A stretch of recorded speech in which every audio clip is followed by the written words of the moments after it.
نعرہ تکبیر، نعرہ رسالت، نعرہ حیدری، حسینیت، یزیدیت، بر محمد و آل محمد بلندتر صلوات۔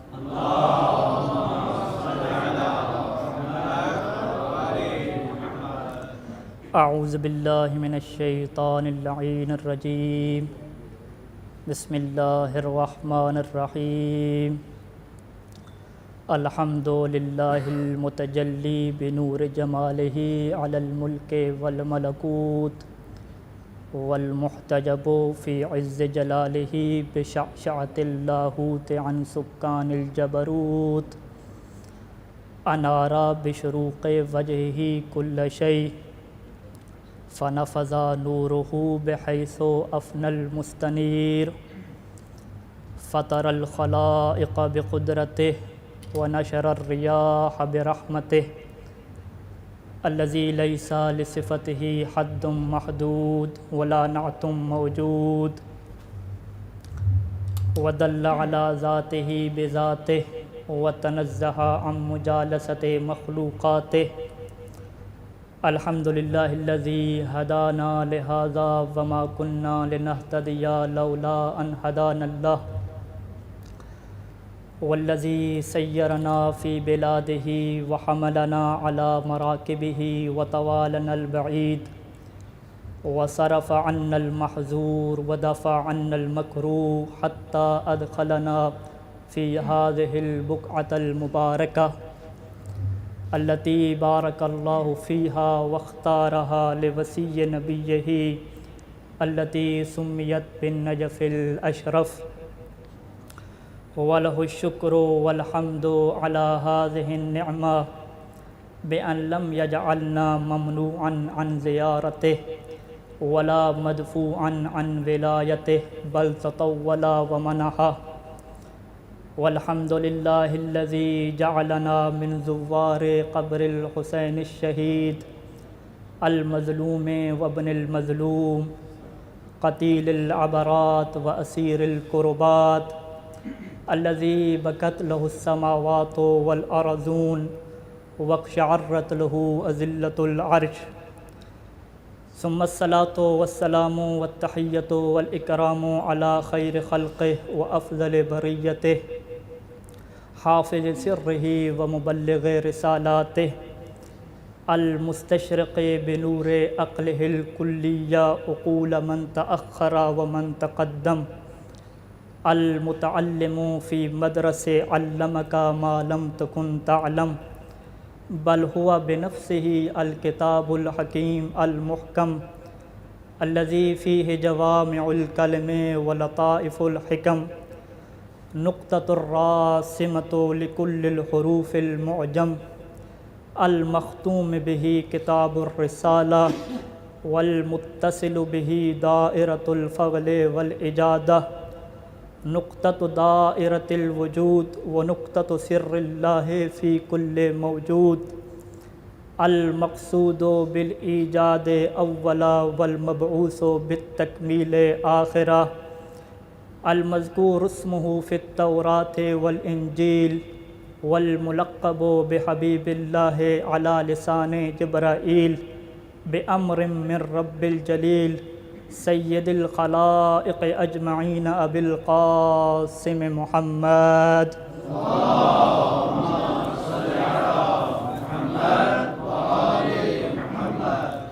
وعلى آلہ المعصومین المقدسین المظلومین والمطہرین بنص القرآن الکریم، مصادر بیوت الوحی والتنزیل وخزنۃ اسرار القرآن والتأویل، انوار سماء العصمۃ والہدایہ وآیات کتاب الامامۃ والولایہ، ولا سیما علی ابی الائمۃ الہادین المہدیین وصی رسول رب العالمین، الذی کان وصیا وآدم بین الماء والطین، منبع الفضائل والکمالات، ومركز دائرة العلم والمقامات الجالس على كرسي سلوني قبل أن تفقدوني والقائل لو كشف الغطاء ما ازددت يقينا وهو أبو الحسنين ومولى الكونين وإمام الموحدين أمير المؤمنين علي بن أبي طالب.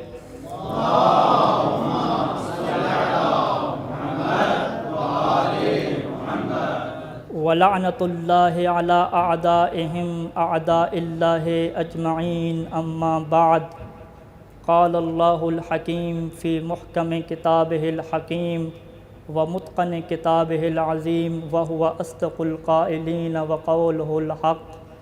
بسم الله الرحمن الرحيم. وما كان المؤمنون لينفروا كافة فلولا نفر من كل فرقة منهم طائفة ليتفقهوا في الدين ولينذروا قومهم إذا رجعوا إليهم لعلهم يرجعون. وقال الحسين الشهيد بكربلاء حسين بن علي ابن الزهراء وابن رسول الله قال في حديثه من كفل لنا يتيما قطعته عنا محنتنا باستتارنا فواساه من علومنا التي سقطت إليه حتى هداه. قال الله عز وجل يا أيها العبد الكريم المواسي إني أولى بهذا الكرم اجعلوا له يا ملائكتي في الجنان بعدد كل حرف علمه ألف قصر وضموا إليها ما يليق بها من سائر النعم. صدق الله وصدق الحسين وصلوا على محمد وآل محمد. اللهم صل على محمد وآل محمد. ایک مرتبہ پھر بھی صلوات پڑھ لیجئے. اللهم صل على محمد وآل محمد. محترم علماء کرام، حاضرین مجلس، سامعین محترم، حمد ہے اس اللہ کے لیے کہ جس کی مدح تک بولنے والوں کی رسائی ممکن نہیں، جس کی نعمتوں کو گننے والے گن نہیں سکتے، نہ کوشش کرنے والے اس کا حق ادا کر سکتے ہیں. وہ ذات کہ نہ بلند پرواز ہمتیں اس تک پہنچ سکتی ہیں، نہ عقل و فہم کی گہرائیاں اس کی تہہ تک پہنچ سکتی ہیں.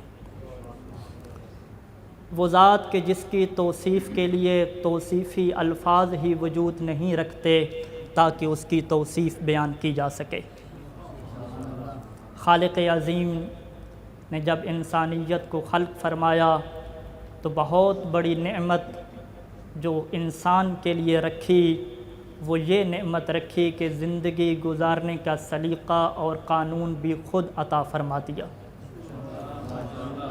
خلقت انسانی کے ساتھ نظام ہدایت، قانون کے نظام کو بھی خالق نے اپنے ہاتھ میں رکھ کے انسانوں کے اوپر بہت ہی عظیم احسان فرمایا، کیونکہ وہ خالق یہ جانتا تھا کہ یہ انسان جو عقل و شہوت کا مرکب ہے، یہ اپنے رہن سہن کے لیے ایسے قوانین نہیں بنا سکتا کہ جو زندگی میں اس کے لیے سکون کا باعث ہوں اور آخرت میں اس کے لیے کامیابی کی ضمانت ہوں. اور وہ عقل انسانی کو جانتا تھا کہ جب یہ قانون بناتا ہے تو اس کی عقل کے اوپر جذبات بھی کبھی غالب آ جاتے ہیں، کبھی عصبیت و عنصریت کا عضو اور لازمہ بھی اس کی عقل پہ چھا جاتا ہے.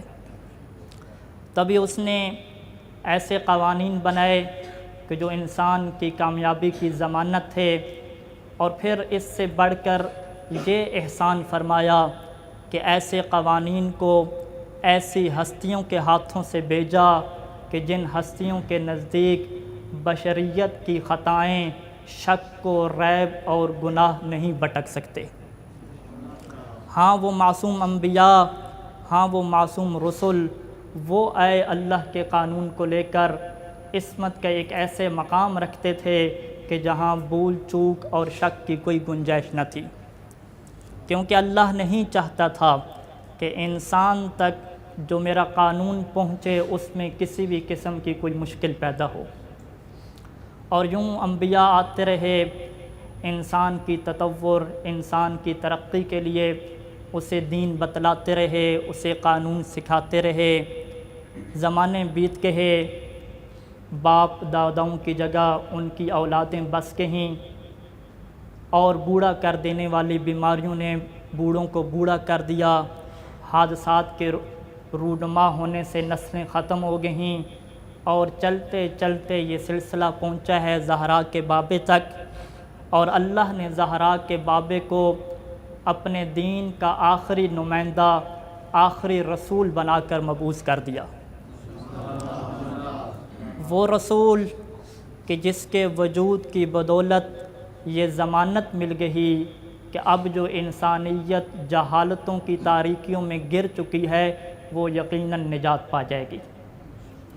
اور پھر قانون کی تبلیغ ہوتی رہی، شریعت کی تبلیغ ہوتی رہی، آیات اور وحی کا سلسلہ جاری رہا، انسانیت ترقی کرتی رہی، اور پھر ایک ایسا وقت آیا کہ جب یہ قانون، جب یہ دین اپنی آخری عروج کی منزل تک پہنچ گیا، ایسی منزل تک پہنچ گیا کہ اب اس میں کسی قسم کی تبدیلی نہیں ہو سکتی، کیونکہ جب ایک چیز اپنی آخری چوٹی تک اور آخری منزل تک پہنچ جائے تو اسے کہتے ہیں کہ اب بس یہ مکمل ہو گئی، اب مزید اس میں کسی قسم کی تبدیلی کی گنجائش نہیں ہے۔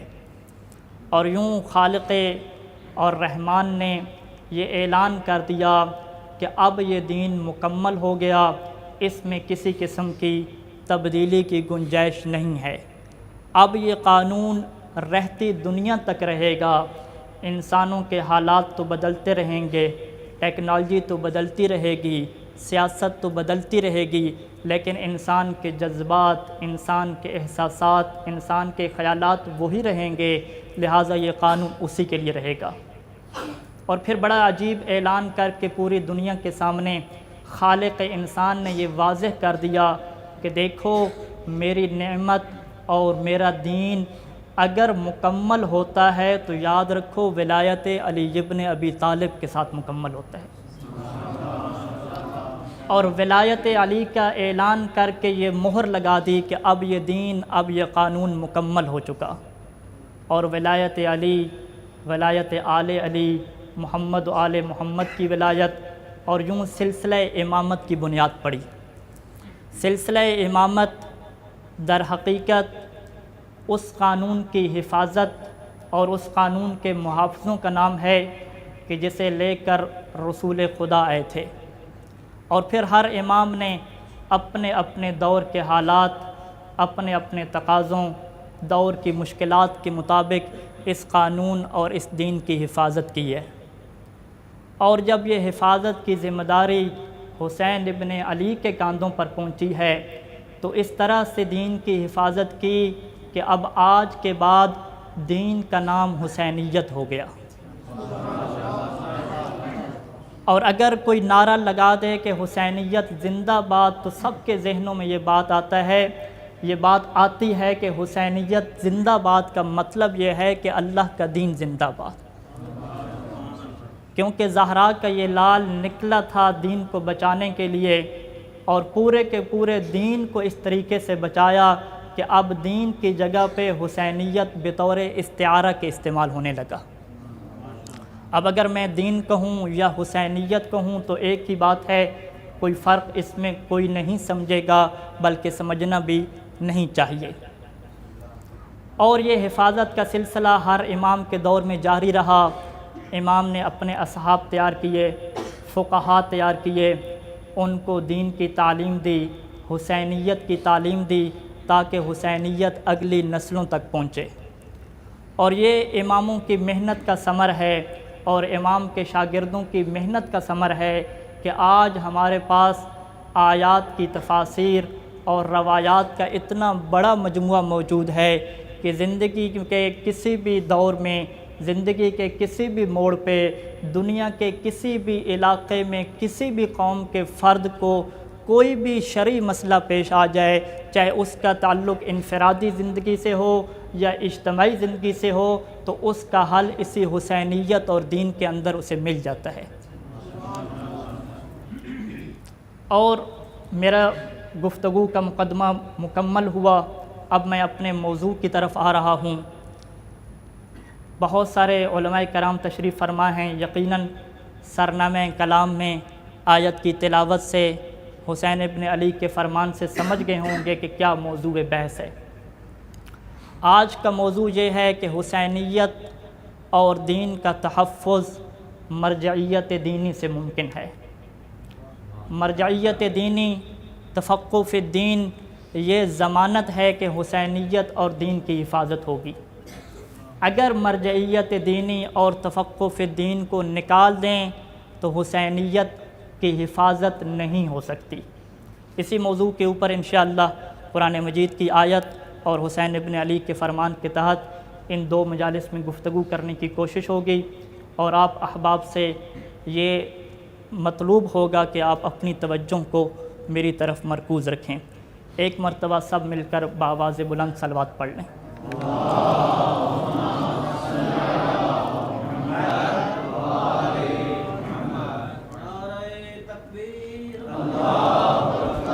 برادر کہہ رہے ہیں کہ آگے تشریف لیں سارے مل کر۔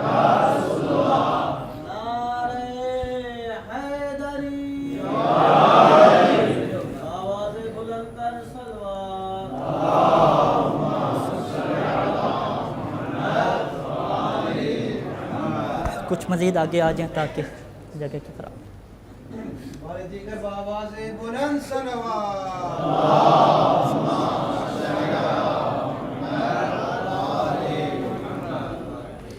تحفظ حسینیت یا یوں کہوں کہ دین کی حفاظت اگر ممکن ہے تو نظام مرجعیت سے ممکن ہے۔ نظام مرجعیت کیا ہے؟ مرجعیت دینی کیا ہے؟ مرجعیت دینی یہ ہے کہ کچھ لوگ ایسے ہونے چاہیے کہ جو زندگی کا سب کچھ چھوڑ کر اپنی زندگی کو وقف کر دیں محمد و آل محمد کے علوم پڑھنے کے لیے، اپنی زندگی کو وقف کر دیں حسینیت کو پڑھنے کے لیے، اور پھر حسینیت کو پڑھ کر، سمجھ کر، مباحثہ کر کے، تدریس کر کے، تالیف کر کے لوگوں کو بتائیں کہ دیکھو لوگو یہ ہے حسینیت۔ یعنی مرجعیت دینیہ کا یہ تصور ہے کہ ہر شخص کو یہ اختیار نہیں دیا جائے گا کہ وہ خود سے دین کے مسائل کو سمجھے، خود سے محمد و آل محمد کے علوم کے سمندر میں غوطہ زن ہو۔ خود سے کا مطلب یہ ہے کہ اس کی زندگی کا ہدف، اس کی زندگی کی نوکری کچھ اور ہو، 8 گھنٹے یا 12 گھنٹے وہ کچھ اور کام کرتا ہو، بس پارٹ ٹائم پہ 1-2 گھنٹے تھوڑا بہت مطالعہ کر کے وہ حسینیت کو سمجھے اور دین کو سمجھے۔ نہیں، اس تصور کو باطل شمار کیا جاتا ہے، کیونکہ حسینیت اور دین قانون کا نام ہے، ایک ایسا قانون کہ جو بہت وسیع ہے، کہ جس کو پارٹ ٹائم پہ پڑھ کر سمجھا نہیں جا سکتا، مکمل نہیں سمجھا جا سکتا۔ میں آپ کے سامنے ایک مثال رکھتا ہوں کہ دنیا میں بہت سارے قانون بنتے ہیں۔ فرض کریں وطن عزیز پاکستان کے ہم قانون کو دیکھتے ہیں۔ وطن عزیز پاکستان کا جو آئین اور قانون بنتا ہے اس کے اندر محدودیت ہے۔ محدودیت کس اعتبار سے؟ 2 اعتبار سے۔ پہلی محدودیت اس کے اندر یہ ہے کہ وہ قانون فقط پاکستان کی سرحدوں تک ہے، پاکستان کی سرحدوں سے ہٹ کے دیگر ممالک کے لیے وہ قانون نہیں ہے۔ دوسری اس قانون کی یہ خصوصیت ہے کہ وہ قانون معاشرے کے اجتماعی نظام کو باقی رکھنے کے لیے ہے، اس کا تعلق انسان کی انفرادی زندگی سے نہیں ہے۔ انسان گھر میں اکیلا ہو، کسی محفل میں اکیلا ہو، وہ جو سوچے جو کرے، اس سے پاکستان کے قانون کا کوئی تعلق نہیں ہے۔ لیکن اگر وہ دوسرے کے حق کو پامال کرے گا، کسی کے مال کے اوپر ڈاکہ یا چوری کرے گا، پھر یہاں پہ پاکستان کا قانون بنایا گیا ہے۔ وہ الگ بات ہے عمل ہو یا عمل نہ ہو، لیکن یہ بات طے ہے کہ پاکستان کا قانون اجتماعی نظام کو باقی رکھنے کے لیے ہے۔ تو اب آپ نے توجہ فرمائی کہ پاکستان کا قانون دو اعتبار سے محدود ہو گیا۔ اس کا تعلق انفرادی زندگی سے نہیں ہے، اس کا تعلق پاکستان کی سرحدوں کے باہر لوگوں سے نہیں ہے، لیکن اسلام اور حسینیت اس قانون کا نام ہے کہ جو انسان کی زندگی کے ہر پہلو سے تعلق رکھتا ہے، چاہے انسان کی خلوت میں حالات ہوں، چاہے انسان کی جلوت میں حالات ہوں، چاہے انفرادی حالات ہوں، اجتماعی، معاشرتی اور سیاسی حالات ہوں، ہر ایک فعل کے متعلق جو فیصلہ کرنے والا ہے وہ حسینیت کا قانون ہے۔ اور پھر یہ قانون کسی ملک کی سرحد تک محدود بھی نہیں ہے، یہ اتنا وسیع ہے کہ دنیا کے ہر کونے میں جہاں بھی انسان بستا ہو، کسی بھی نسل کا انسان بچتا ہو، جب بھی اسے کوئی مسئلہ پیش آئے گا تو یہ قانون اس کو راہ حل دے گا، اس کو ہدایت کا چراغ بن کر ہدایت کی روشنی فراہم کرے گا۔ تو اب میں سوال کروں گا، کیا پاکستان کے قانون کو پڑھنے کا حق، اسے سمجھنے کا حق، اس کی تشریح کرنے کا حق ہر ایک کو دے دیا گیا؟ اگر کسی کے پاس کوئی قانونی مشکل پیش آئے تو کیا اسے یہ کہا جاتا ہے کہ اتنا کیوں خرچہ کر رہے ہو، وکلاء کو پیسے دے رہے ہو تاکہ وہ صحیح طریقے سے تمہاری قانونی طور پہ ہدایت کریں، قانونی رہنمائی، قانونی مشاورت کے لیے تم بہت خرچ کرتے ہو، یہ کیوں نہیں کہتے کہ بھئی قانون بڑا محدود ہے، جاؤ بازار سے کتاب خریدو، قانون کی بازار سے نہیں خرید سکتے تو نیٹ سے ڈاؤن لوڈ کرو، قانون پڑھو اور اپنے قانون کی مشکل کو خود سے حل کرو، اور مشکل دور میں اپنے پیسے بھی بچاؤ اور ان وکیلوں کے پیچھے جانے سے بھی اپنے آپ کو بچاؤ۔ اگر کوئی ایسا مشورہ دے تو اگلا کیا کہے گا کہ مولانا صاحب آپ کی عقل پہ ماتم کرنے کا دل کرتا ہے کہ یہ قانون کوئی خالہ جی کا گھر نہیں ہے کہ ہم ہر کوئی کتاب اٹھا کے پڑھتے رہیں۔ تو میں کہوں گا اگر تم ایک محدود قانون کے بارے میں یہ تصور نہیں کر سکتے کہ ماہر قانون کے پاس جانا ہے تو حسینیت اور اسلام کے بارے میں یہ کیسے کہہ دیتے ہو کہ ہمیں ماہر فقہاء اور علماء کی ضرورت ہی نہیں ہے؟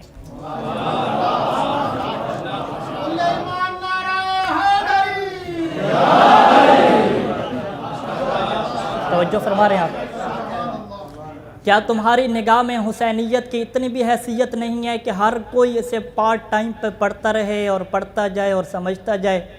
کیا یہی تقاضے ہیں وسیع پیمانے کے قانون کے؟ کیا تمہاری عقل یہی فیصلہ کرتی ہے؟ اب وہ بندہ کہتا ہے کہ مولانا صاحب چھوڑیں عقلی باتوں کو، عقلی دلائل کو چھوڑیں۔ ہم کہیں کیوں، کیا آپ کے پاس عقل نہیں ہے؟ کہتے ہیں نہیں چھوڑیں عقل کی بات کو، مجھے قرآن سے دکھائیں، مجھے فرمان معصوم سے دکھائیں، مجھے فرمان معصوم سے اس تصور کو دکھائیں کہ کچھ لوگ ماہر بنیں گے قانون کے اور دیگر لوگ ان کی طرف رجوع کریں گے، مجھے قرآن سے دکھاؤ۔ ہم کہتے ہیں قرآن اور حدیث سے پہلے کیا تمہارے نزدیک عقل کی کوئی اہمیت نہیں ہے؟ کیا اللہ نے جو نعمت عقل دی ہے کیا اسے سنبھال کے رکھنے کے لیے دیا ہے؟ کبھی استعمال کرنے کا حق نہیں دیا کیا اللہ نے؟ تمہارے مذہب کی پہلی کتاب حدیث کی جس کا نام ہے الکافی، الکافی کھولیں، اس کا پہلا حدیث کا باب، اس کا کیا نام ہے؟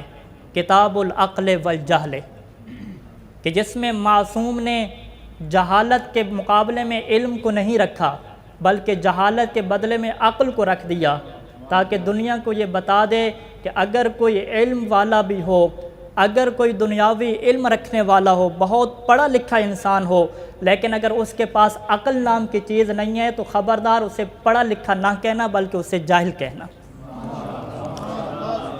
اور میں تبرکاً اصول کافی کے اس باب سے چند ایک روایات آپ کی خدمت میں رکھنا چاہوں گا، اور یہ روایات در حقیقت اس بات کا جواب ہیں کہ حسینیت کو سمجھنے کے لیے ہمیں ماہرین کی ضرورت نہیں ہے، کیوں؟ وہ لوگ کہتے ہیں کہ ہم خود سے سمجھ لیں گے۔ سب سے پہلی روایت کتاب العقل والجہل میں 36 روایات ہیں، بہت بڑا باب ہے۔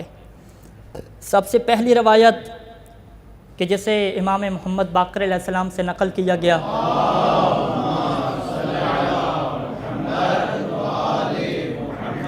کہ لما خلق اللہ العقل استنطقہ، کہ جب اللہ نے عقل کو خلق فرمایا تو اسے قوت گویائی عطا فرمائی تاکہ عقل بول سکے۔ پھر عقل کو حکم دیا ادبر فادبرا، اقبل فاقبلا، عقل سے کہا کہ پیچھے ہٹو تو وہ پیچھے ہٹ گئی، کہا آگے آؤ وہ آگے آ گئی۔ پھر اللہ نے فرمایا کہ انی ایاک اامر و ایاک انہا، اے عقل انسان یاد رکھو میں تجھے ہی حکم دوں گا اور تجھے ہی منع کروں گا۔ لہٰذا اللہ کے اوامر اور معصوم کے حکم کا تعلق عقل والوں سے ہے، جاہلوں سے اس کا کوئی تعلق نہیں ہے۔ جی اسی باب میں روایت ہے امام رضا علیہ السلام سے کہ صدیق کو ایک درود پڑھ لیتے ہیں۔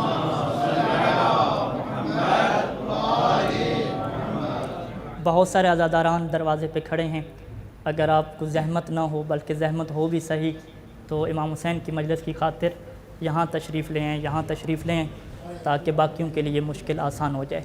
سب مل کر بیت محمد بلند تر صلوات،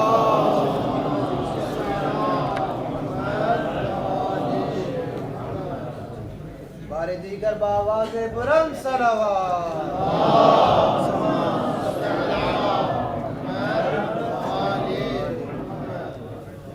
ایک مرتبہ پھر بآواز بلند صلوات۔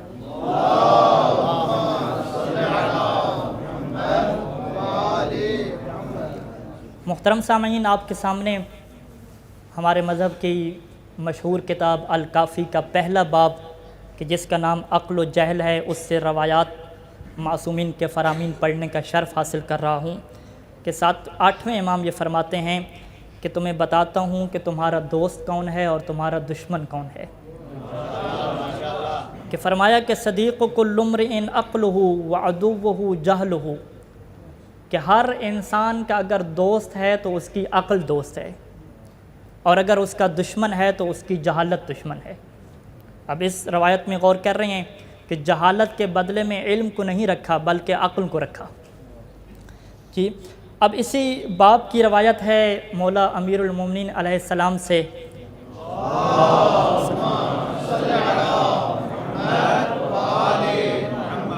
کہ حابت جبرائیل علی آدم، کہ حضرت جبرائیل آدم علیہ السلام کے پاس زمین پر تشریف لاتے ہیں۔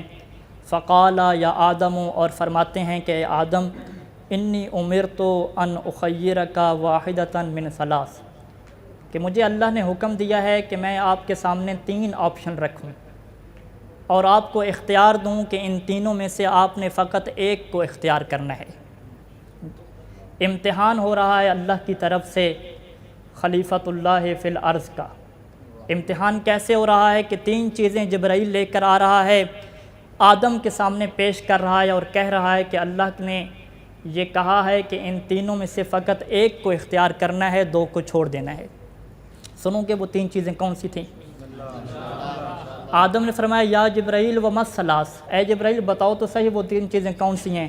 کہا العقل والحیاء والدین۔ 3 چیزیں کون سی ہیں؟ ایک عقل ہے، دوسرا حیا ہے اور تیسرا دین ہے۔ اے آدم اختیار کریں، لیکن ایک کو اختیار کرنا ہے، 2 کو چھوڑ دینا ہے۔ اب ہم جیسا کوئی ہوتا تو وہ کہتا ہے دین سے بڑھ کر کیا چیز ہے، میں دین کو اختیار کروں گا۔ لیکن آدم نے کیا کیا؟ فقال آدم انی قد اخترت العقل، آدم نے کہا میں نے عقل کو اختیار کیا۔ اب جبرائیل علیہ السلام کیا فرماتے ہیں؟ فقال جبرائیل للحیاء والدین انصرفا ودعاہ، جبرائیل نے خطاب کیا کس کو؟ حیا اور دین کو، اور کہا کہ تم دونوں چلی جاؤ، آدم کو چھوڑ کے چلی جاؤ، کیونکہ آدم نے عقل کو اختیار کر دیا ہے۔ تو اب سنو گے روایت کے کیا جملے ہیں کہ دین اور حیا بول کر کہتے ہیں کہ خالق کی طرف سے ہمیں حکم ملا ہے کہ ہم ادھر رہیں جدھر عقل رہے۔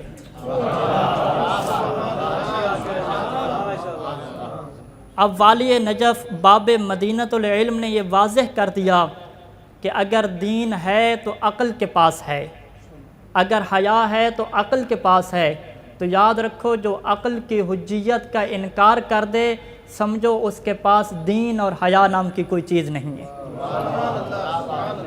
اور اسی وجہ سے ہم کہتے ہیں، اسی وجہ سے ہم دیکھتے ہیں کہ ایسے لوگ جب ان سے کہا جائے کہ بھئی پاکستان کا قانون محدود، وہاں پہ تم کہتے ہو کہ ماہر قانون کی ضرورت، دین کا قانون بہت وسیع، وہاں پہ کہتے ہو کہ ماہر قانون کی ضرورت نہیں، اپنی عقل کی آواز کو دبا دیتے ہو، تو ایسے لوگوں کو ہم دیکھتے ہیں کہ نہ ان کے پاس حیا ہوتا ہے، نہ ان کے پاس دین ہوتا ہے۔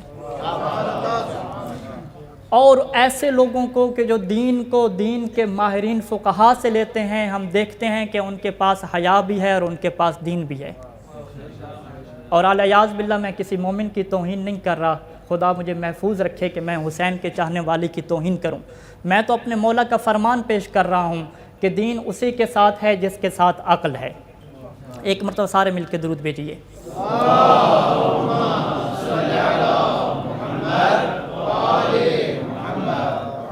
اور پھر صادق آل محمد فرمایا کرتے تھے، اسی باب کی آخری حدیث ہے کہ ان اول الامور ومبدأها وقوتها وعمارتها التي لا ينتفع بشيء الا بالعقل، کہ بنیاد، تمام کاموں کی بنیاد، تمام نظریات کی بنیاد جس چیز پہ بنتی ہے اس چیز کا نام ہے عقل۔ عقل کے بغیر کسی چیز کی بنیاد نہیں بنتی۔ اور پھر صادق آل محمد فرماتے ہیں کہ العقل الذی، یہی وہ عقل ہے کہ خلق اللہ زینۃ لخلقہ ونورا لہم، کہ اللہ نے اپنی مخلوق کے لیے عقل کو زینت بنایا ہے اور نور بنایا ہے۔ فبالعقل عرف العباد خالقہم وانہم مخلوقون، اسی عقل کے ذریعے سے عباد اور اللہ کے بندوں نے یہ پہچان لیا کہ ان کا خالق اللہ ہے اور وہ مخلوق ہیں۔ صادق آل محمد کیا فرما رہے ہیں کہ عقل کی بدولت یہ پہچان ہو چکی کہ کون خالق ہے اور کون مخلوق ہے۔ اب اگر کسی جگہ پہ یہ نعرہ یا یہ شعر سنو کہ ہمیں خالق اور مخلوق میں فرق نظر نہیں آتا، تو سمجھ جانا صادق آل محمد کے مطابق اس کے پاس عقل نام کی چیز نہیں ہے۔ اور یہ بات بھی میں اپنی طرف سے نہیں کہہ رہا، صادق آل محمد فرما رہے ہیں کہ اسی عقل سے یہ فیصلہ ہو جانا ہے کہ کون مخلوق ہے اور کون خالق ہے۔ پھر اسی روایت کے تسلسل میں ہے کہ عقل سے فیصلہ ہو جانا ہے کہ کون رب ہے، کون مربوب ہے۔ کسی روایت، کسی آیت کی ضرورت نہیں ہے۔ بس انہی روایات کو ختم کروں گا اور اس بات کو ثابت کر دیا کہ اگر کسی کام کی بنیاد ہے، بنیادی طور پہ ہے، تو اس میں عقل انسانی کی اہمیت ہے۔ اگر آج عقل یہ فیصلہ کرتی ہے کہ دین بہت وسیع ہے، اس کے احکام بہت وسیع ہیں، لہٰذا ہمیں کچھ لوگوں کو بھیجنا پڑے گا کہ جو اپنی زندگیوں کو وقف کریں دین آل محمد کے لیے اور ہم ان کے تابع ہو جائیں گے، تو یہ عقل انسانی کا فیصلہ ہے، اس عقل کا فیصلہ ہے کہ جس عقل کو آدم علیہ السلام نے اختیار کیا تھا۔ اب جو اس عقل کے فیصلے کا انکار کرے تو وہ اصول کافی کے اس پہلے باب کی طرف رجوع کر لے۔ ایک مرتبہ سارے مل کے درود پڑھ لیں۔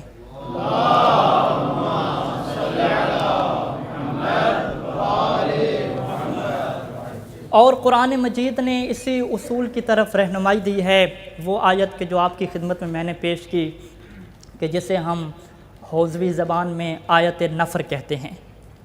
آیت کے کیا جملے ہیں کہ وَمَا كَانَ الْمُؤْمِنُونَ لِيَنْفِرُوا كَافَّةً، کہ ایسا نہیں ہو سکتا کہ تمام کے تمام مؤمنین نکل کھڑے ہوں۔ مائے نافیہ لگا کے اللہ نے اس واقعے کی اور اس حادثے کی اور اس امکان کی نفی کر دی ہے کہ یہ ممکن ہی نہیں ہے، پاسبل ہی نہیں ہے کہ تمام کے تمام لوگ نکلیں۔ تو پھر کیا ہونا چاہیے؟ فلولا نفر من کل فرقۃ، فلولا، لولا علماء کرام جانتے ہیں کہ لولا ادوات تحزیز میں سے ہے، ابارنے کے لیے آتا ہے۔ اخفش نحوی لکھتا ہے کہ فلولا نفر اے حل نفر، کہ نکلو، اللہ ابار رہا ہے، اللہ پکار رہا ہے، کہ فلولا نفر کہ نکلنا چاہیے نہیں بلکہ اللہ ابار رہا ہے، حکم دے رہا ہے۔ کیونکہ ہم جانتے ہیں کہ حکم اور امر سے پہلے اللہ کا ارادہ اور شوق ہوتا ہے۔ اور جب یہ ارادہ اور شوق مقام فعلیت پہ پہنچتا ہے اور الفاظ کی شکل ڈال لیتا ہے تو اب وہ اللہ کی طرف سے طلب اور حکم بن جاتی ہے۔ اور اللہ کی طرف سے جب طلب اور حکم آ جاتا ہے تو جب تک اللہ اس حکم کو چھوڑنے کی اجازت نہ دے وہ حکم وجوبی ہوتا ہے، استحباب کا نہیں ہوتا۔ بس یہاں پہ اللہ واجب کر رہا ہے، کیا واجب کر رہا ہے کہ فلولا نفر من کل فرقۃ منہم طائفۃ، کہ ہر قوم میں سے طائفہ ایک جماعت نکلے۔ وہ جماعت کیوں نکلے؟ وجہ کیا ہے؟ کس کام کے نکلے؟ لیتفقہوا فی الدین، تاکہ وہ دین کا علم حاصل کرے، تاکہ وہ دین کی سمجھ بوجھ پیدا کرے۔ اب اس آیت کے اندر انشاءاللہ گفتگو جاری رہے گی۔ یہاں پہ دو نقاط کی طرف آپ کی توجہ میں چاہوں گا۔ سب سے پہلا کیا نقطہ کہ لولا تحزیزیہ لگا کے اللہ نے طلب اور حکم کا اظہار کر دیا، اور چونکہ اس طلب اور حکم کے چھوڑنے پہ کوئی قرینہ موجود نہیں ہے لہٰذا یہ وجوب کا درجہ رکھتا ہے، یعنی اللہ نے واجب کر دیا کہ ہر قوم میں سے کچھ لوگ ایسے ہوں، اور ہم جانتے ہیں کہ جب ایک ایسا واجب آ جائے کہ جو سب کے اوپر نہ ہو بلکہ کچھ لوگوں کے اوپر ہو تو اسے واجب عینی نہیں بلکہ واجب کفائی کہتے ہیں۔ بس اللہ نے واجب کفائی کر دیا کہ ہر قوم میں سے ایک طائفہ، ایک جماعت نکلے کہ جس کا مقصد تفقہ فی الدین کرنا ہو۔ اب آیت کے کیا دو نقطے ہو گئے کہ تفقہ فی الدین واجب ہے۔ پہلا ایسا کیا ہو گیا کہ سب لوگ ایسا کر ہی نہیں سکتے، سب کی عقلوں میں، سب کے کاموں میں، سب کی ذہنیت میں، سب کے اوقات اور مشغولیت میں یہ صلاحیت نہیں ہے کہ وہ اپنے آپ کو وقف کر دیں علم دین کے لیے، لہٰذا ایسا لوگ کون کرے گا؟ کچھ لوگ کریں گے۔ یعنی آیت کا یہ مطلب ہمارے سامنے آ گیا کہ اللہ حکم دے رہا ہے کہ کچھ لوگ نکلیں علم دین حاصل کریں، سب نہ نکلیں، سب نے نہیں نکلنا، سب نکل بھی نہیں سکتے، کچھ نے نکلنا ہے کہ جو علم دین حاصل کریں۔ اب میں یہاں پہ سوال کروں گا کہ کیا دین سیکھنا فقط کچھ لوگوں کا کام ہے؟ جیسے کہ ہمارے یہاں کہتے ہیں کہ دین کس کا کام ہے؟ فقط مولویوں کا کام ہے بس۔ آپ اصول کافی جو ہماری اپنی کتاب ہے اس کا دوسرا باب دیکھیں، اس باب کا کیا نام ہے؟ کتاب فضل العلم، علم کی فضیلت۔ اس میں مولا امیر المؤمنین علی ابن ابی طالب کا علم دین کے بارے میں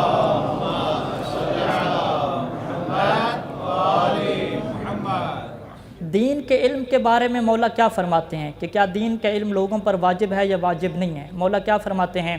ایھا الناس، اے لوگو، اعلموا، یہاں پہ خطاب فقط مومنوں کو نہیں کیا، ایھا الناس مولا تمام لوگوں کو خطاب کر کے کہہ رہے ہیں کہ جان لو کہ ان کمال الدین طلب العلم، کہ دین کا کمال اور دین کا مکمل ہونا تبھی ہوگا کہ جب تم طلب العلم، دین کا علم سیکھو گے، ٹھیک ہے؟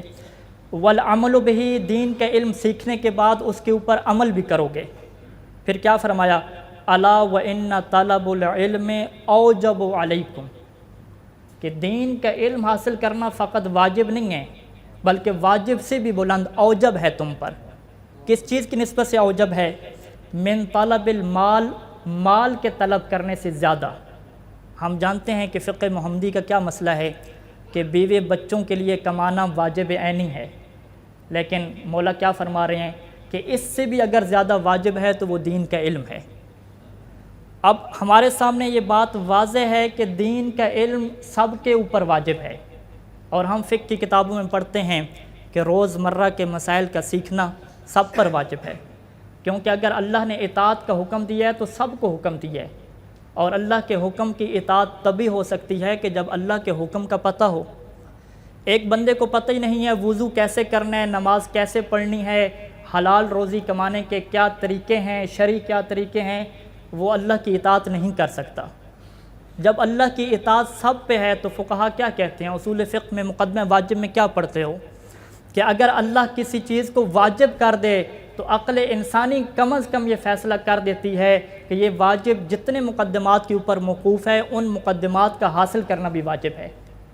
جب اللہ نے واجب کر دیا کہ میری اطاعت سب پر ہے تو بس اطاعت کا مقدمہ کیا ہے؟ اللہ کے حکم کو سیکھنا، اللہ کے امر کو سیکھنا، اللہ کے دین کو سیکھنا۔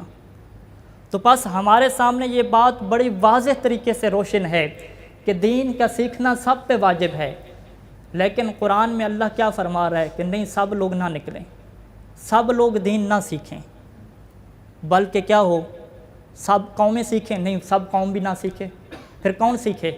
قوم میں سے ایک طائفہ۔ طائفہ کا لغوی مطلب کیا ہوتا ہے؟ اکثر اہل لغت کے نزدیک طائفہ کا مطلب جماعت ہے، اور جماعت کے لیے کم از کم 3 افراد ہوتے ہیں، لیکن بہت سارے مفسرین نے لکھا ہے کہ طائفہ ایک بندے کو بھی طائفہ کہتے ہیں، اور وہ قرآن مجید کی آیت پیش کرتے ہیں کہ قرآن مجید میں کیا آیت ہے کہ وَإِن طَائِفَتَانِ، کہ اگر مسلمانوں کے 2 گروپ آپس میں لڑ پڑیں تو ان کے درمیان صلح کراؤ۔ وہ کہتے ہیں کہ ضروری نہیں ہے کہ 3 بندے لڑیں تو پھر صلح کرانی ہے، اگر 2 بندے بھی لڑ رہے ہیں تو آپ یہ نہ کہیں کہ بھی پہلے بندے پورے کرو، پہلے طائفہ بناؤ پھر آ کے ہم صلح کریں گے، کیونکہ قرآن کیا کہہ رہا ہے کہ اگر 2 گروپ لڑیں تو پہلے گروپ تو بناؤ، کم از کم 3 بندے ہوں گے تو گروپ بنے گا۔ وہ کہتے ہیں نہیں، یہاں پہ طائفہ کا لفظ استعمال کیا، جماعت کا لفظ استعمال نہیں کیا، اور طائفہ کا لفظ ایک کو بھی شامل ہے۔ اب واضح ہوا کہ قرآن یہ کہنا چاہتا ہے کہ سب لوگ بھی نہ نکلیں، سب قومیں بھی نہ نکلیں، قوموں میں سے کتنے بندے نکلیں؟ کم از کم ایک بندہ، طائفہ کا لفظ استعمال کیا، کم از کم ایک بندہ ایسا ہو کہ جو دین کی تعلیم حاصل کرے۔ اب ہم خالق سے سوال کرتے ہیں، اے خالق، مولا امیر تو یہ فرماتے ہیں، اور جو تو نے عقل کی نعمت عطا کی ہے وہ تو یہ کہتی ہے کہ دین کی تعلیم تو ہر کوئی حاصل کرے، پھر آیت میں یہ کیوں کہہ دیا کہ دین کی تعلیم سب حاصل نہ کریں؟ تفقہ فی الدین، دین کی فقہ ہر کوئی حاصل نہ کرے بلکہ کچھ لوگ حاصل کریں، ایسا کیوں کہہ دیا؟ اگر اس کا جواب سننا چاہتے ہیں تو ایک مرتبہ آواز بلند درود پڑھیے گا۔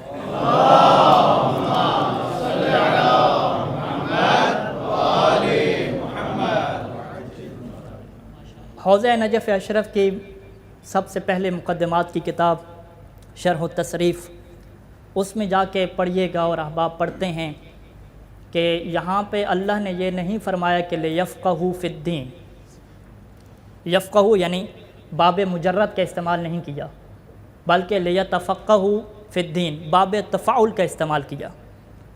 اب حوزے کی پہلی کتاب پکار کر یہ کہے گی کہ باب تفاعل وہاں پہ آتا ہے، اس کام کے لیے بولا جاتا ہے کہ جس میں بہت زیادہ مشقت ہو۔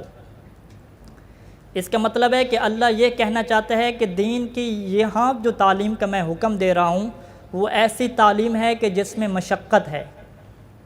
تفقہ فی الدین کہا، دین کو سمجھنا اور اس کے مسئلے کو پوچھ لینا اور ہے، اور دین کو گہرائی سے سمجھنا اور ہے۔ اب حوزے کی پہلی کتاب کے مطابق تفقہ باب تفاعل استعمال ہوا، اور باب تفاعل میں اصل کیا ہے کہ وہ مشقت کے معنی میں آتا ہے، تو اللہ یہ فرمانا چاہتا ہے کہ ہاں تم میں سے کچھ لوگ ایسے ہوں کہ جو دین کو اس طریقے سے سمجھیں کہ پھر ہر قسم کی مشقت اس میں لگا دیں۔ مشقت انسان کیسے لگاتا ہے کہ جب سب کچھ چھوڑ کر انسان اپنی زندگی کو وقف کر لے دین کے سمجھنے کے لیے، تو اس سے کہتے ہیں کہ اس نے مشقت کو اٹھایا ہے۔ اب قرآن نے یہ اصول دے دیا، دیکھو تمہارے اندر کچھ لوگ ایسے ہونے چاہیے کہ جو دین کے ماہر بن کر ابھریں، اگر وہ دین کے ماہر نہیں بنیں گے تو یاد رکھو پھر حسینیت کی حفاظت نہیں ہو سکتی۔ اب قرآن نے یہ اعلان کر دیا کہ تفقہ فی الدین فقط کچھ لوگوں کے اوپر ہے۔ عربی کے قواعد نے یہ واضح کر دیا کہ تفقہ فی الدین کا مطلب دین میں سمجھ بوجھ پیدا کرنا نہیں ہے، بلکہ دین میں گہری سمجھ بوجھ پیدا کرنا ہے، کہ جسے ہم تفقہ کہتے ہیں، جسے ہم اجتہاد کہتے ہیں، جسے ہم مرجعیت کہتے ہیں۔ اب اگر کوئی کہے کہ یہ کیسی مرجعیت آگی، قرآن میں کہاں لکھا ہے، تو ہم کہیں گے فقط عقل کو استعمال کرو، تدبر اور تفکر کو استعمال کرو۔ اگر قرآن کہہ رہا ہے کہ سب مومن دین نہ سیکھیں، کچھ سیکھیں، تو اس کا مطلب ہے کہ کچھ دین میں ماہر بنیں، اور دین میں ماہر کیسے بنا جاتا ہے؟ اسی تفقہ اور اجتہاد کے ذریعے سے۔ اب اگر کوئی کہے کہ نہیں ہمیں قرآن میں لفظ اجتہاد نظر نہیں آتا، تو ہم کہیں گے اے میرے مومن بھائی، اے میرے مومن بھائی، ذرا سوچ کہ کیا تو نے قرآن کے حکم پہ عمل کیا کہ تدبر فی القرآن کرو، قرآن میں غور و فکر کرو؟ تم الفاظ کے پیچھے کیوں جا رہے ہو؟ کیا علامہ اقبال کا یہ فرمان بھول گئے کہ الفاظ کے پیچوں میں الجھتے نہیں دانا؟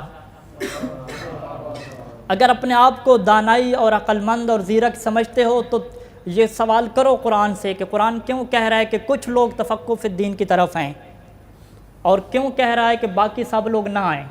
اور پھر اگلی آیت کیا ہے انشاءاللہ آگے واضح ہوگی بات کہ کچھ لوگ دین میں ماہر بنیں اور یہ لوگ جب واپس پلٹیں تو لوگوں کو دین بتائیں. تو اس کا مطلب ہے قرآن یہ بتا رہا ہے کہ دین میں اسپیشلائزیشن اور تخصص کا نظام ہے. جس طریقے سے دنیا کے بہت سارے قانون ہیں ان قانون کا لوگ ماہر بنتے ہیں، اسی طریقے سے دین بھی ایک قانون کا نام ہے، یہاں بھی لوگ ماہر بنیں گے. اور ماہر بن کے جو دین کی حفاظت ہوگی، جو قانون کی حفاظت ہوگی، وہ اس طریقے سے نہیں ہوگی کہ ہر کوئی اس کی طرح حفاظت کرتا رہے. ایک مرتبہ درود بھیجیں محمد وآل محمد پہ.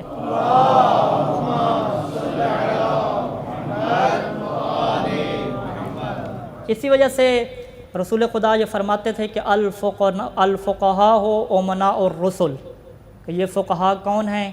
اپنے رسولوں کے امین ہیں. رسول قانون کو لے کر آئے تھے، قانون کی حفاظت حسین نے کی. اب اس کی امانت داری کون کر رہا ہے؟ یہ کس کی امانت میں ہے؟ فقہا کی امانت میں ہے. تو جو لوگ اسپیشلائزیشن کرتے ہیں وہی جانتے ہیں کہ قانون کی حفاظت کیسے کی جاتی ہے، ورنہ جنہوں نے اسپیشلائزیشن نہیں کی، جنہوں نے تخصص نہیں کیا، انہیں کیا لینا دینا قانون کی شقوں سے اور قانون کی شرائط سے. اور اس بات کی مزید وضاحت کے لیے کہ جو دین ہے اس کا جو قانون ہے یہ بہت سادہ نہیں ہے. اس طریقے سے نہیں ہے کہ الف ب تا کی طرح ہر شکل لکھ دی گئی ہو کہ ہر کوئی پڑھے اور سمجھ لے، بلکہ قانون کی جزیات ایسی ہیں کہ جس کے بارے میں مولا فرماتے تھے کہ قانون کی جزیات کو تمہاری عقل، تمہارا قیاس اور تمہاری رائے درک ہی نہیں کر سکتی.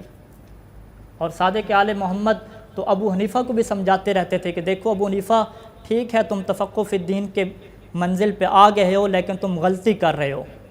تم دین کے احکام میں اپنی عقل کو استعمال کر رہے ہو، دین کی جزیات کے استنباط میں اپنی عقل کو استعمال کر رہے ہو. دین کی جزیات میں عقل نہیں چلتی بلکہ ہم محمد و آل محمد کا فرمان چلتا ہے. اور یہ کیوں ہے؟ اس وجہ سے کہ دین کی جزیات انسان کی سمجھ میں نہیں آتے. ایک فقہی مثال سے میں آپ کو سمجھانا چاہوں گا. ہم فقہ میں کیا پڑھتے ہیں کہ اگر یہ کپڑا نجس ہو جائے تو اگر اس کے اوپر قلیل پانی ڈالیں گے تو وہ پاک ہو جائے گا، ایک دفعہ سے نجاست ختم ہو جائے. لیکن یہ قلیل پانی اس کے اوپر کیا ہوگا؟ نجس ہوگا. اس کو اٹھانا کیا ہے؟ واجب ہے. لیکن اگر یہی پانی ایسا ہو کہ جو کر پانی ہو، کر سے متصل ہو، تو پھر اگر آپ ایک دفعہ ڈالیں گے تو وہ پاک ہو جائے گا اور پانی جو بچا ہوا ہے وہ بھی کیا ہو جائے گا؟ پاک ہو جائے گا. کیونکہ امام نے یہی فرمایا تھا کہ ما لہو مادہ، کہ کر ایک ایسا پانی ہے کہ جس کا مادہ اور منبع ہے. اور اس پانی کو کیا کہا تھا؟ معتصم ہے، کہ یہ نجاست کے ملنے سے نجس نہیں ہوتا. اب عقل انسانی کہتی ہے کہ ایک گلاس ہم نے ایسے ڈالا تو یہ پانی نجس، یہ ایک گلاس ہم نے ڈالا پیچھے پیپ سے کر سے متصل تھا تو یہ پانی پاک. پانی تو ایک گلاس ہی آیا ہے لیکن ایک صورت میں آل محمد اسے پاک کہہ رہے ہیں، ایک صورت میں اسے نجس کہہ رہے ہیں. پانی ایک گلاس سے زیادہ آیا بھی نہیں ہے. تو آج کی سائنس بھی مولا کے اس فرمان کی تحقیق پہ نہیں پہنچ سکی کہ پانی میں وہ کیا خصوصیت پیدا ہو جاتی ہے کہ اگر وہ کر سے متصل ہو تو ولو آدھا گلاس بھی ہو وہ پانی نجاست کے ملنے سے نجس نہیں ہوتا. تو میں کہوں گا کہ جس آل محمد کے فرمان بھی تمہاری عقل کے اندر نہ آ سکیں، اس آل محمد کی ذات کو سمجھنے کا تم کیسے دعویٰ کرتے ہو؟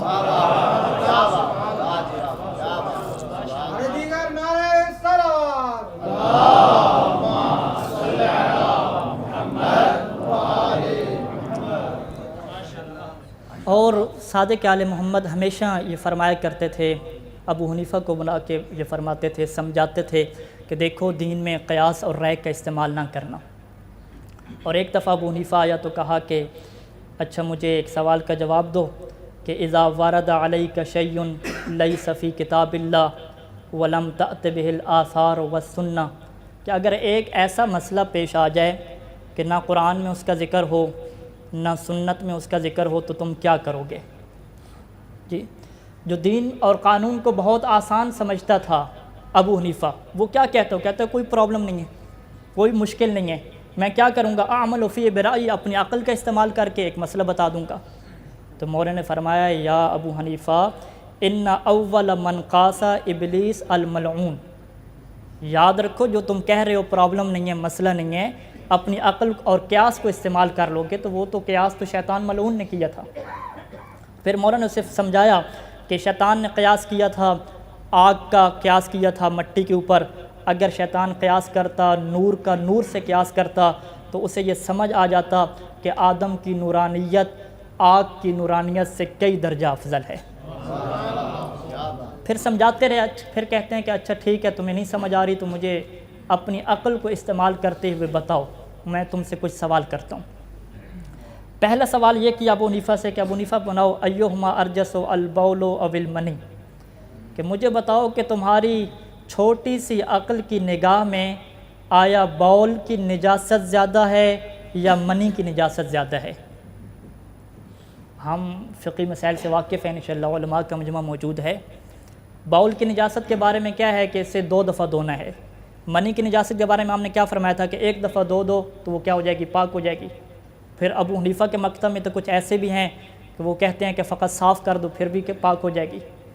اب ابو حنیفہ کے ذہن میں یہ چیز ہے کہ جب 2 دفعہ دھونا ہے تو پیشاب کی نجاست زیادہ ہوگی، جب اس کو 1 دفعہ دھونا ہے تو اس کی نجاست تھوڑی ہوگی، تو فوراً اس نے اپنی عقل کو گھمایا، نہیں جانتا تھا کہ فرمان آل محمد تیری سمجھ میں نہیں آ سکتے، فوراً عقل کو گھما کے کہتا ہے کہ اس میں کیا مشکل ہے، باول کی نجاست زیادہ قوی ہے، پیشاب کی نجاست زیادہ ہے۔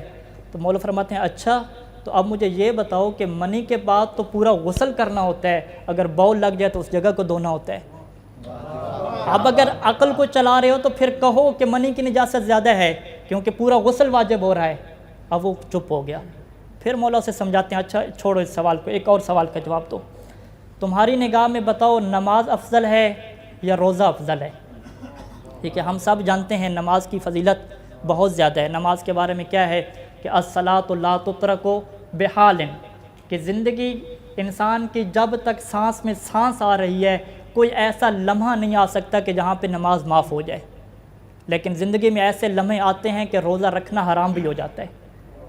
اگر ایک انسان کو یہ خوف پیدا ہو جائے، احتمال پیدا ہو جائے کہ روزہ میری صحت کے لیے نقصان دہ ہے تو وہ روزہ رکھے گناہ گار ہوگا، لیکن اگر اسے پتہ ہو کہ میں نماز نہیں پڑھ سکتا کھڑے ہو کے تو لیٹ کے پڑھنی ہے، سو کے پڑھنی ہے، اشاروں سے پڑھنی ہے، اشارے نہیں کر سکتا تو ارادے سے پڑھنی ہے، نماز کسی صورت میں معاف نہیں ہے۔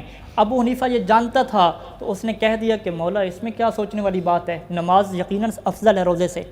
اچھا تو نماز افضل ہے، تو مولا نے فرمایا اچھا تو نماز اگر حیض خاتون سے قضا ہو جائے رہ جائے تو اس کی قضا واجب نہیں ہے، لیکن روزے کی قضا واجب ہے۔ اب اپنی عقل کو چلاؤ اور فیصلہ کرو کہ جس کی قضا واجب ہو وہ افضل ہونا چاہیے، جس کی قضا واجب نہ ہو وہ افضل کیسے ہو گیا؟ پھر وہ خاموش ہو گیا۔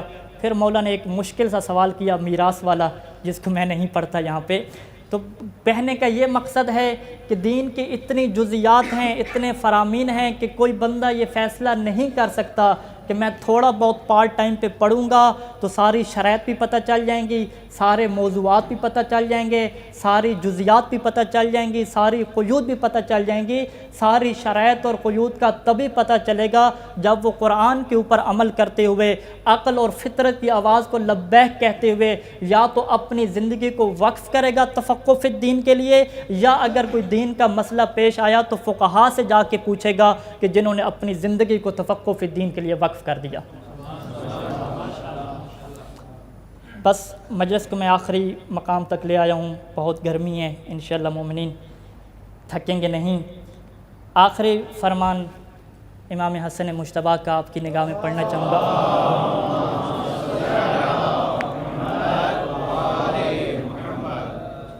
مولا فرماتے ہیں کہ فضل و کافل یتیم آل محمد، کہ آل محمد کے یتیم کی کفالت کرنے والے کی فضیلت میں بتاتا ہوں کون ہے۔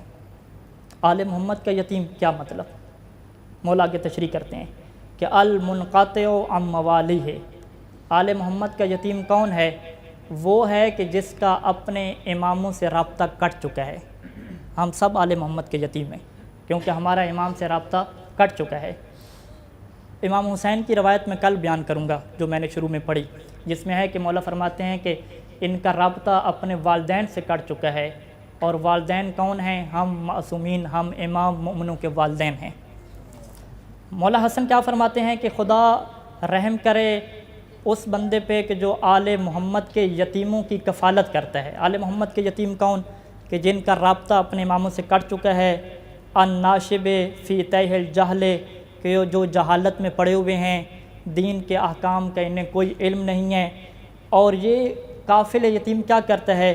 یخرجہ من جہلہ، اسے اس کی جہالت سے نکالتا ہے۔ وَيُوَزِّعُ لَهُ مَا اشْتَبَهَ عَلَيْهِ، اور اس کے لیے جس سوال کا جواب ممکن نہیں ہے وہ جواب قرآن اور حدیث سے نکال کے اسے دیتا ہے، اور کہتا ہے کہ مولا علی نے اس طریقے سے وضو کیا، تم بھی ایسے وضو کرو، ایسے نماز پڑھی، ایسے زکوٰۃ دی، ایسے حج کیا، وہ اسے بتاتا ہے۔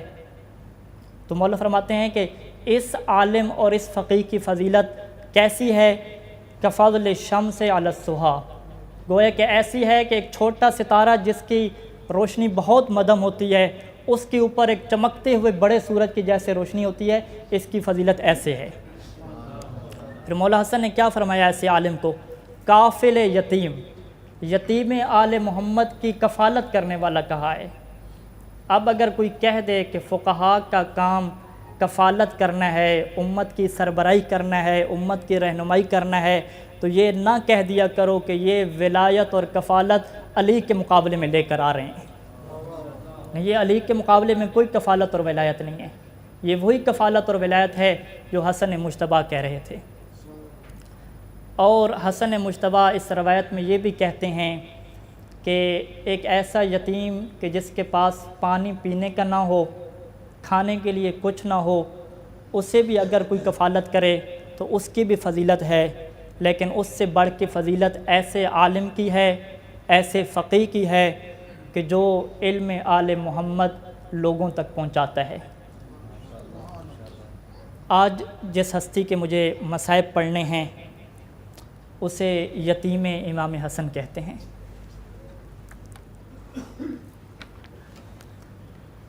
محترم عزاداران، امام حسن مجتبیٰ ایسے مظلوم امام ہیں کہ آج بھی جن کی قبر مسمار ہے،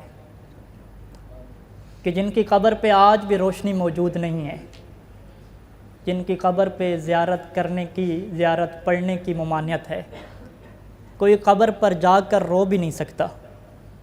اے حسین شہید، بے شک آپ بہت بڑے شہید ہیں، لیکن آج ہم آپ کی قبر پہ جا کے رو تو سکتے ہیں، زیارت تو پڑھ سکتے ہیں، لیکن زہرا کا یہ لال حسن مجتبیٰ ایسا مظلوم ہے کہ کسی کو جانے کی اجازت نہیں ہے۔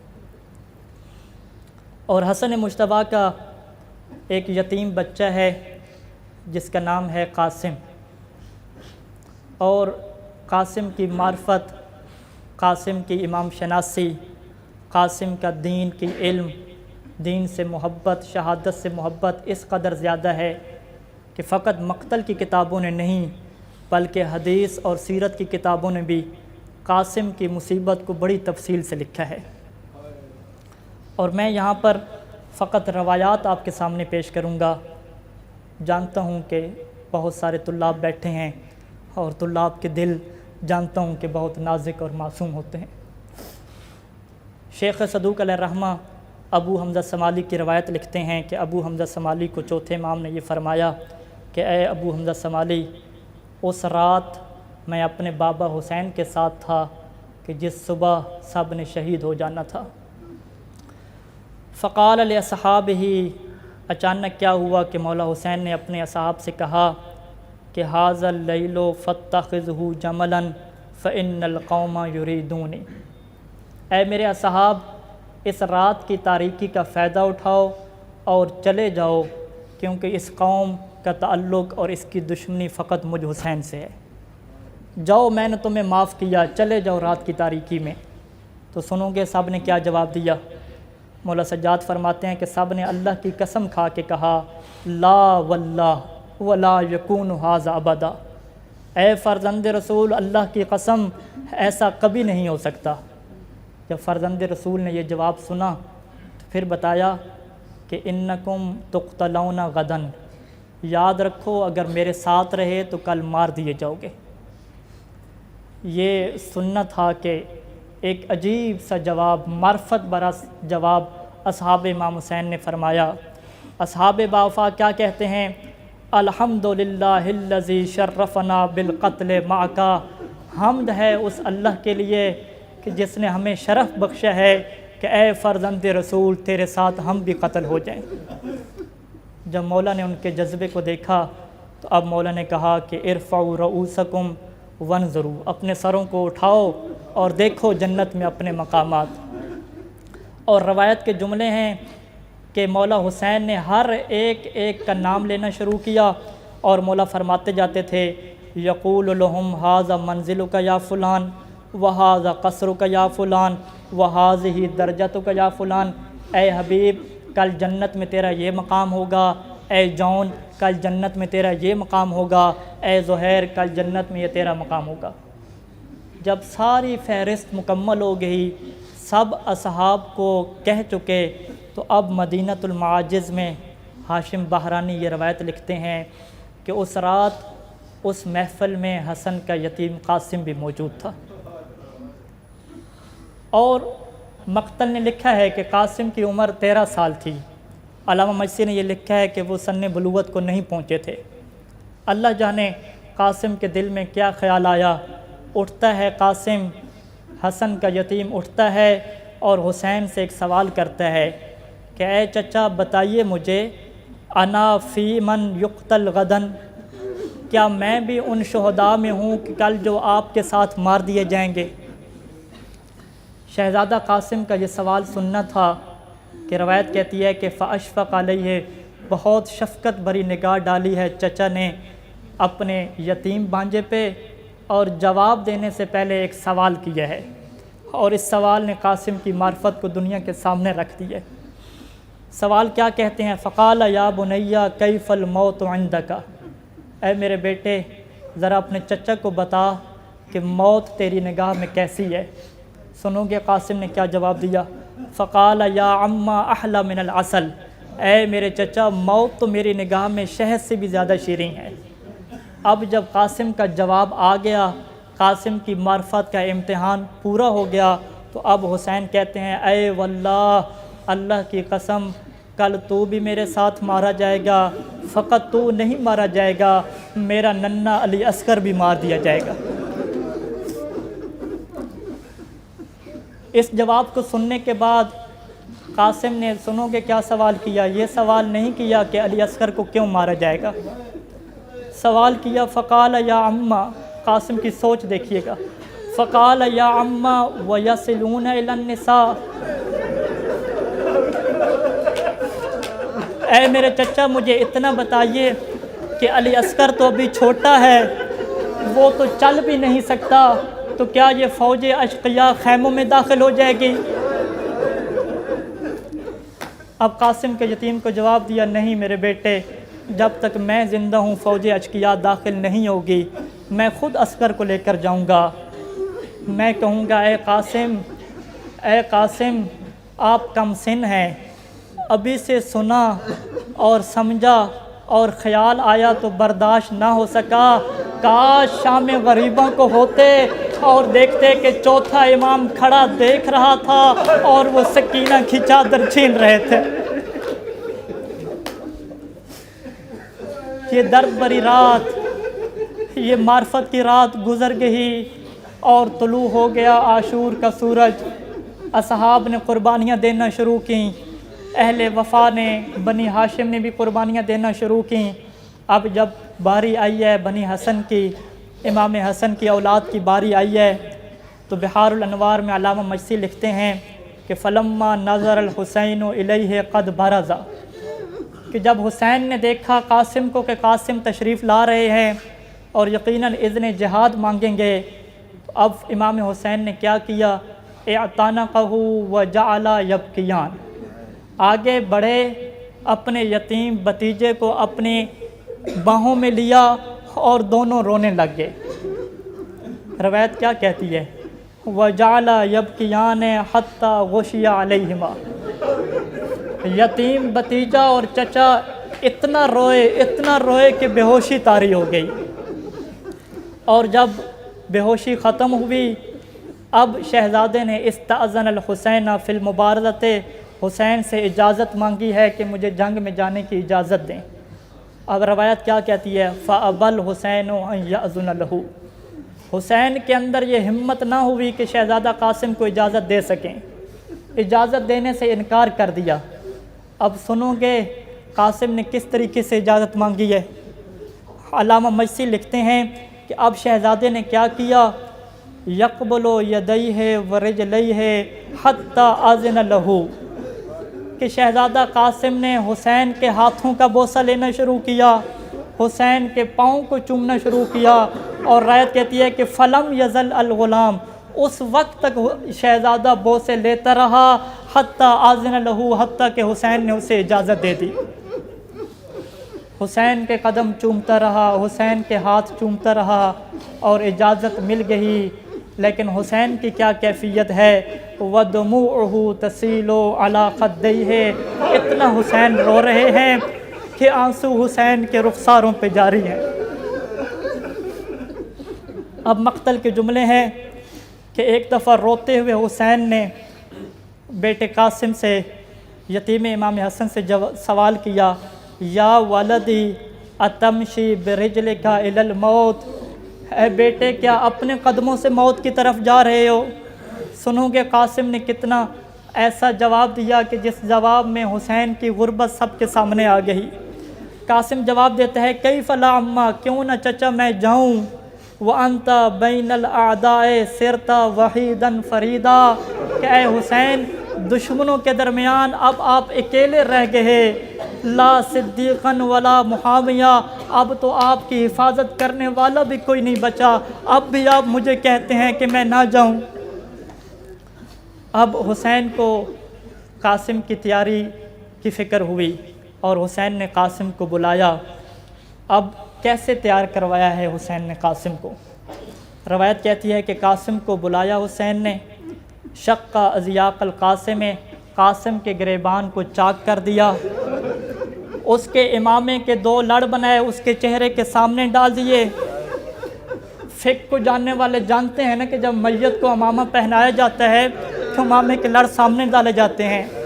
پھر روایت کے کیا جملے ہیں؟ ثم البسہ ثیابہ بصورت الکفن،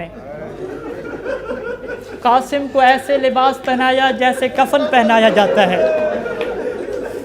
اب کفن پہنا کے قاسم کو بھیج دیا حسین نے جہاد کے لیے۔ اب مشہور روایت حمید بن مسلم کی ہے۔ حمید بن مسلم جو عمر بن سعد کی لشکر میں ہے، وہ کیا کہتا ہے کہ ہم نے دیکھا کہ خرج الینا غلام، کہ ایک کم سن لڑکا ہماری طرف آ رہا ہے، کأن وجہہ شقۃ قمر، کہ جس کا چہرہ ایسے ہے جیسے چاند کا ٹکڑا ہو۔ میں کہوں گا جس کا چہرہ دشمن کی نگاہ میں چاند کا ٹکڑا ہو، اللہ جانے وہ اپنی ماں کی نگاہ میں کیسا ہوگا، اللہ جانے وہ حسین کی نگاہ میں کیسا ہوگا۔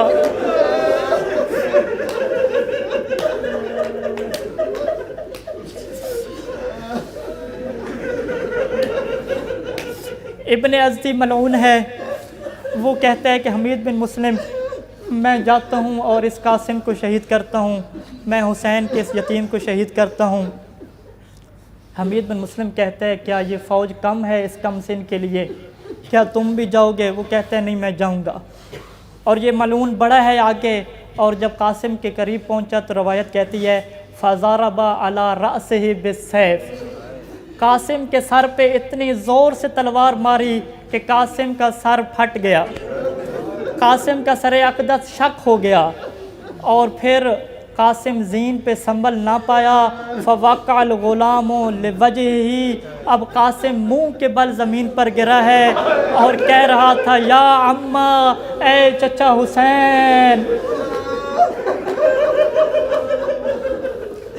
اب حسین یہ منظر دیکھ رہے تھے۔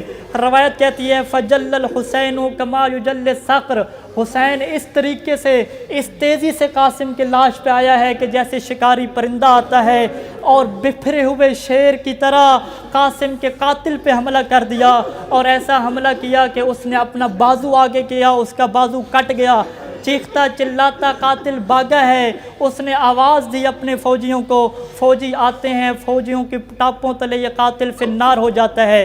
حمید بن مسلم کہتی ہے گرد و غبار اتنی اڑی کہ میں کچھ دیکھ نہ پایا۔ فَإِذَا انجلت الغبرۃ، جب گرد و غبار چھٹ گئی تو کیا دیکھتا ہوں، فَإِذَا بِالْحُسَيْنِ قَائِمٌ عَلَى رَأْسِ الْغُلَامِ، کہ اب حسین قاسم کے سرہانے پہ کھڑے ہیں۔ کون قاسم؟ جس کا سر شق ہو چکا ہے۔ اور قاسم کی کیا حالت ہے؟ میں روایت کے یہ الفاظ پڑھنے سے پہلے کہوں گا کہ آئیے سب چلتے ہیں مولا امیر کی نگاہ میں اور کہتے ہیں مولا امیر آپ کو بھی سر پہ ضربت لگی تھی، آپ کا سر اقدس بھی شق ہوا تھا، لیکن آئیے کربلا میں حسن کے یتیم کو دیکھیے، سر پہ ضربت لگ چکی ہے، کیا حالت ہے۔ فقہ کا مسئلہ جانتے ہو نا کہ جب کسی جانور کی موت کے بارے میں شک ہو تو فقہ کیا کہتی ہے کہ اگر اسے ذبح کرو تو اگر وہ یتحرک برجلہ ہی اپنی ٹانگ کو حرکت دے تو سمجھ لینا کہ یہ حلال ہو گیا۔ اب روایت کے کیا جملے ہیں، یہاں پہ لفظ یتحرک نہیں آیا بلکہ روایت یہ کہتی ہے کہ کان الغلام یفحص برجلیہ، کہ کم سن قاسم ایسے تڑپ رہا تھا کہ مسلسل اپنی ٹانگوں کو حرکت دے رہا تھا، ایڑیاں رگڑ رہا تھا اور حسین تڑپتے ہوئے قاسم کی لاش پہ موجود تھا۔ اور جب حسین نے تڑپتے ہوئے قاسم کی لاش کو دیکھا تو فوراً بد دعا کر دی اور کہا بعدا لقوم قتلوکا، ہلاکت ہو اس قوم کے لیے قاسم جس نے تجھے قتل کیا۔ اب حسین نے اپنی بے بسی کا بیان کرنا شروع کیا، بہت بے بس تھا حسین۔ حسین کہتا ہے عزم واللہ علی امک ان تدعوہ فلا یجیبک، اے میرے بانجے، اے میرے بھتیجے، تیرے چچے پہ یہ بہت مشکل وقت ہے کہ تم چچے کو بلاتے ہو تو چچا آ نہیں سکتا، او یجیبک فلا ینفعک صوتہ، اگر چچا جواب بھی دے دے تو اس تڑپتی ہوئی حالت میں تو تیرے تک چچا کی آواز نہیں پہنچ سکتی۔ اے میرے بھتیجے سن، ھذا یوم واللہ کثر واقرہ وقل ناصرہ، آج حسین کی یہ حالت ہو گئی ہے کہ اس کے مددگار بہت تھوڑے رہ گئے اور دشمنوں میں گر چکا ہے۔ بس میں نے شہادت ختم کی اور اب وہ مرحلہ آیا ہے کہ تھکا ہوا حسین، غربت کا مارا ہوا حسین کیسے اٹھاتا ہے قاسم کے لاش کو۔ روایت کہتی ہے کہ فوضع صدرہ علی صدرہ، حسین نے اپنے سینے کو قاسم کے سینے پہ رکھا اور اٹھایا، لیکن اٹھا نہیں سکا، پورا نہیں اٹھا سکا۔ روایت کیا کہتی ہے کہ راوی کہتا ہے کأنی انظر الی رجل الغلام، میں اس کم سن شہزادے کی دونوں ٹانگوں کو دیکھ رہا تھا، یخطان علی الارض، کہ کربلا کی گرم ریت قاسم کی ٹانگوں کا بوسہ لے رہی تھی۔ اور جب لے آئے قاسم کو خیام میں، حضرت حسین اٹھا کر لے آئے ہیں خیام میں، بیبیاں جمع ہو گئیں، سب نے مل کر قاسم پہ گریہ کیا۔ میں کہوں گا اے قاسم آپ تو بہت خوش قسمت ہیں، آپ کے لاشے کو اٹھانے والے حسین تو ہیں، آپ کے لاشے پہ گریہ کرنے والی بیبیاں تو ہیں، ہے قربان جو اپنے حسین شہید پہ کہ جس کے لاشے کو اٹھانے والا بھی کوئی نہ تھا، جس کے لاشے پہ گریہ کرنے کی اجازت بھی نہ تھی۔ اللہ لعنت اللہ علی القوم الظالمین۔ ماتم حسین۔